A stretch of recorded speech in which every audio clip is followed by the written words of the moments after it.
In this segment, we're going to see a third example of a problem that has a dynamic programming solution. But don't get hung up on the particular problems we are showing as examples here. The main point we want to drive across is that dynamic programming is a technique that's applicable broadly, and we want you to be able to recognize the characteristics of a problem that make dynamic programming applicable. So remember that as you look at each of these examples, what are the common features? Think about why we're able to use dynamic programming and how we're able to use it. The problem we're going to talk about is something called optimal binary search trees, optimal static binary search trees. And the problem is as follows. Supposing you're maintaining a set of records.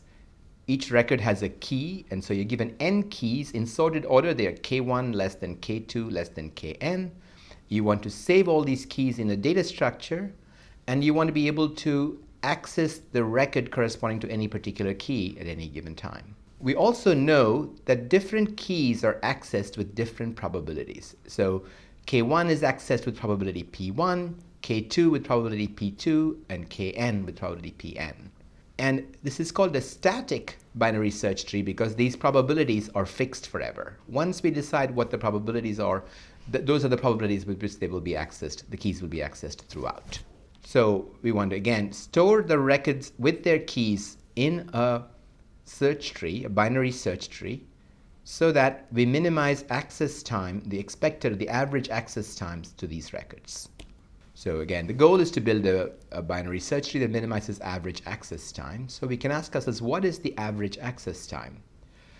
Well, for each key, the fraction of the time it's going to be accessed is pi, the probability of access. And when we do access a key, the number of steps we will take, we'll start at the root, and then if the key is less than the root, we'll go left. If the key is greater than the root, we will go right.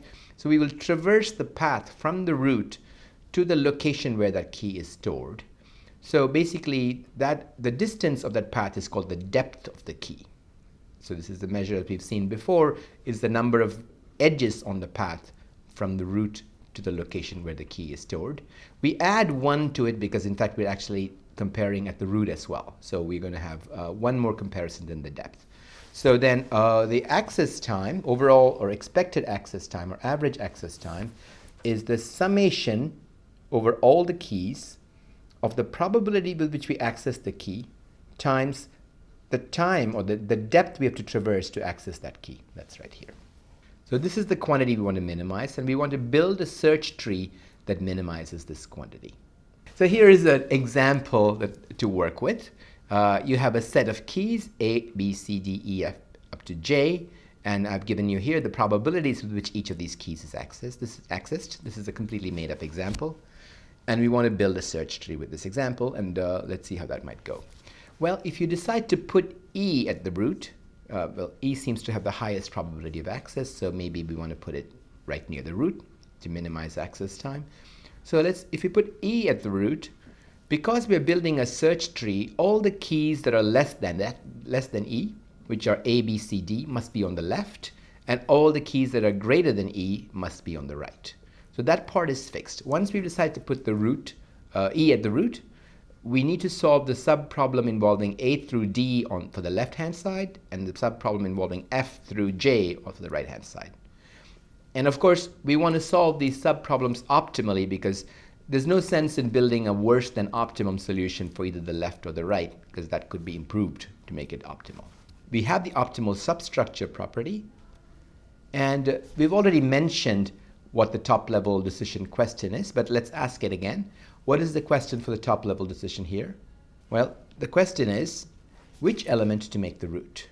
I just said in the last slide that we would, if we made E the root, we would have a certain consequence, but E doesn't have to be the root. Any other element could be the root, and the hallmark of dynamic programming is we don't know which element will be the best root at the moment. Okay, so we really have to try all possible elements as roots. So if we make ki, the ith key, the root, then we do know that the search tree property enforces that the left subtree must consist of all the keys from k1 through ki minus 1, which are less than ki, and the right subtree must consist of all the keys from ki plus 1 through kn. And of course, the optimal substructure property that I alluded to in the last slide applies. That is that once we decide to make ki the root, we want to solve the subproblem of k1 through ki minus 1 optimally, and the subproblem of ki plus 1 through kn also optimally. It does not pay to solve them less than optimally. So now, looking at the development of this algorithm, you could ask yourself, what subproblems might we have to solve along the way? So initially you have k1 through kn, the set of all possible keys. Ultimately, we want to solve the problem involving all the keys from k1 through kn. So that's one problem we have to solve. If we decide to make ki the root, well, that splits off the whole problem into two subproblems, one from k1 through ki minus 1, and the other from ki plus 1 through kn. Compute right subtree using the keys ki plus 1 through kn. Now, in the right subtree, we may again recursively choose some kj to be the root. And if we do that, we get the subproblem that for the left-hand side of that subproblem, we get the subproblem involving all the keys between ki and kj. That is, all the keys ki plus 1 through kj minus 1. So this is the most general subproblem we'll have to solve. It's a segment or an interval of keys somewhere in the middle of the whole problem. So we may have to solve one subproblem for every contiguous set of keys ki through kj. How many such contiguous subproblems are there? Well, each subproblem is defined by choosing the two endpoints of the interval of keys for which we want to solve it. And so how many ways can we choose two endpoints out of n?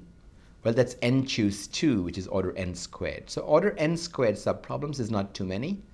So this has the feature the dynamic programming needs of many repeated subproblems. So so what kind of recurrence can we have for this problem? Let's let Tij be the average access time for an optimal binary search tree for the keys ranging from I to j. So the Tij is the optimal binary search trees for the keys ki through kj. And of course, in order to solve that problem, we're going to pick a root and try every possible root. And this is a picture showing kl picked as the root. Once we pick the kl as the root, the search times for every key in one of the subproblems, either of the subproblems, take a key here. Whatever the search time is for that key in this tree, that's the length of the path from the root of this tree to this key here, that time is increased by 1 because you have to come down from the root to the root of this tree, from the overall root to the root of this tree. So the average access time for an optimal BST for the keys ki through kj is the probability of accessing an element in the left subtree, which is summation m equals I to l minus 1 of pm. So the increase, again, the time to access an element on average in this tree is 1 plus the time it would take on this tree for all of these elements, and then it's also 1 plus the time it would take to access keys in this tree for all of these elements. So that what we are doing is we are adding up 1 times the probability of accessing each of these elements for the left. We will do this also for the right. So we get the following recurrence, and let's go through this slowly. Tij is the average access time of an optimal binary search tree for the keys ki through kj. So Tij is going to be the best choice of root element, which we haven't figured out yet, but we will figure out after we've come back from solving the smaller subproblems. So it's the minimum L between I and j. So think of KL as the root of the tree, the best root of the tree. But once we make L the root, it's going to be the optimal cost for accessing all the keys from I to L minus 1. That's the left subproblem. Plus, as I said, for each of the elements, we have to add 1 to the cost. We have to take one more step to go from the overall root to the root of this subproblem here. So that's the 1 times the sum of the probabilities Pm for the elements in the left subtree. And a similar thing happens for the right subtree. So it's the time to access the elements in the time to solve the problem for the right subtree, the access time for the right subtree, T of L plus 1j, plus we add 1 because we have to go down from the root. And of course, the root itself can be solved in one step because you just access the root and you have the answer right there, the key right there. So for the root, it's 1 times PL. So if you simplify this slightly, you get Tij equals the minimum L for the root, the minimum choice of L for the root, of this cost of solving the sub-problem on the left and the sub-problem on the right, plus the every probability in this range from I to j gets 1 added to it. It's multiplied by 1 and added to the whole cost, and so that's this term here. And notice that this term is independent of L. It doesn't matter which root you choose, you're always going to pay this third term. So you really want to minimize L for this first two terms. So Tij is again the minimum of, it's the same thing. And then here's the pseudocode that describes how you might compute Tij in a bottom-up fashion. So instead of doing it top-down, we can compute it in a bottom-up fashion. So the recurrence is here again, and the algorithm, the pseudocode is given here. The number of subproblems is n squared.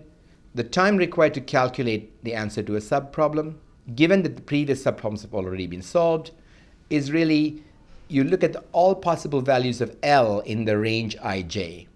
So that there are j minus I possibilities for L, and so the time required is actually just j minus I, which is no more than n ever. So the maximum range between the left endpoint and the right endpoint of an interval is no more than L.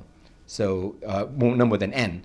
So the time to solve any subproblem is order n, and there are n squared subproblems, so the overall running time of the dynamic programming algorithm is order n cubed. So how did we design this dynamic programming? How do we design this dynamic programming algorithm, and how do we do this in general? Let's understand some general principles before we close the section on dynamic programming. So the first thing to do, of course, is if your problem has the two properties that are necessary for dynamic programming. One is the optimal substructure property, and if you don't have it, the dynamic programming algorithm will not be correct. So that is essential for correctness. The other is not too many different subproblems, and that's essential to make dynamic programming efficient, because you're going to have to solve each of the subproblems that arise, and if too many subproblems arise, then dynamic programming will take a long time. So those are the two properties you look for. Once you identify that your problem has those two properties, then you ask yourself, what is the top-level decision question? So in the case of optimal static binary search trees, that question is which element to put at the root. But every good dynamic programming algorithm has a question to which it finds the answers, the possible answers. So again, so there might be many possible questions that seem reasonable. Finding the right top-level question to work with is an art, and you will get it after practicing on many examples. So then you can design a recursive algorithm to solve the whole problem by considering each possible answer to the top-level question and then recursively solving the subproblems. At this stage, you haven't made the algorithm efficient because you're resolving the same subproblem again and again, but you fix that either by saving the solutions you've found already in the recursive approach, or converting your whole algorithm to a bottom-up approach where once you know which subproblems you need to solve, you solve the smallest ones first and build your way to solving the biggest problem, which is the overall problem. It's helpful to write the solution to dynamic programming as a recurrence, and to do that, it's helpful to come up with good notation of the quantity you're trying to optimize and how that optimum value is connected for the different subproblems. So express the cost as a recurrence relation that considers each possible answer to the top-level question. And once you have the recurrence relation, the algorithm really parallels the recurrence relation, or vice versa. So you also have the choice, as I said earlier, of either making the algorithm top-down or bottom-up. That's a matter of taste. There is some argument that the bottom-up approach could be slightly more efficient because you don't have recursion, but this is not significant. There is also some argument that the top-down approach might be efficient because it only solves the problems that need to be solved. Again, this doesn't make much of a difference in the worst case. So now, the way I've described dynamic programming for any one of the problems, let's take again optimal static binary search tree. At the end of the algorithm, all you get is the average access time of the best search tree for the given keys and given probabilities. If you actually want to find the tree, you have to do a little bit of bookkeeping on top of the algorithm. That is, just keep track of which route proved to be the best for each subproblem, and then you can use that to build a tree completely. This kind of bookkeeping is necessary for all the dynamic programming examples we've seen. The basic algorithm we've given is just finding the cost of the best solution, but the actual best solution, to find that, you need to do a little more bookkeeping.